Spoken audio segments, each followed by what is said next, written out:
Découvrons le nouveau teaser de Avengers Doomsday, centré sur les 4 fantastiques, le Wakanda et bien plus encore.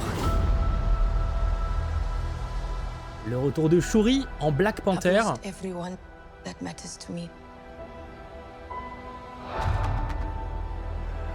aussi le retour de Talokan avec Namor. Ça me fait bien aimer le look qu'il va avoir dans le film, la Namor. King M'Baku of Wakanda.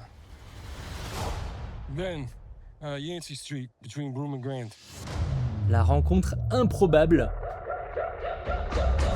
entre M'Baku et la chose. Et vous l'avez donc compris, les Wakandais, mais c'est également le cas du coup de Talokan, ainsi que les 4 fantastiques seront évidemment de retour dans le prochain film Avengers. D'ailleurs, on a différentes informations très intéressantes qui sont révélées, puisque on a la confirmation déjà que M'Baku est bel et bien maintenant le roi du Wakanda, comme c'était un petit peu quand même globalement teasé, même complètement dit à la fin du film Black Panther Wakanda Forever.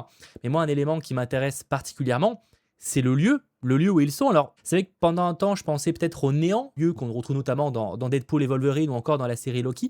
Mais il est vrai que sur ces plans-là, en fait, ça a l'air vraiment d'être un lieu très désertique, asséché, donc pas forcément, ou en tout cas, c'est pas exactement le même style visuel que ce qu'on a pu voir dans Deadpool et Wolverine, etc. Donc, c'est peut-être la théorie qui était assez cohérente de Lucas, donc de Marvel Cineverse, lors du dernier 100% Marvel, qui est toujours disponible sur la chaîne, n'hésitez pas à aller la voir. Eh bien, ce serait peut-être que, en fait, c'est l'océan, mais asséché. Alors, est-ce que c'est dans un autre univers? Peut-être qu'on serait sur un Namor de notre univers. Franchement, si vous avez des théories par rapport à ce que peut être ce lieu, n'hésitez pas, et j'ai évidemment très hâte. Je rappelle que le film est prévu dans les salles de cinéma en décembre 2026, donc encore un peu de temps. Et si vous souhaitez patienter et que vous n'avez clairement rien d'autre à faire, eh bien allez sur la chaîne de Marvel Entertainment. Ils ont lancé un live en continu avec tout simplement le compte à rebours pour la sortie du film. Alors il n'y a rien d'autre à voir, mais ça peut potentiellement vous occuper, hein.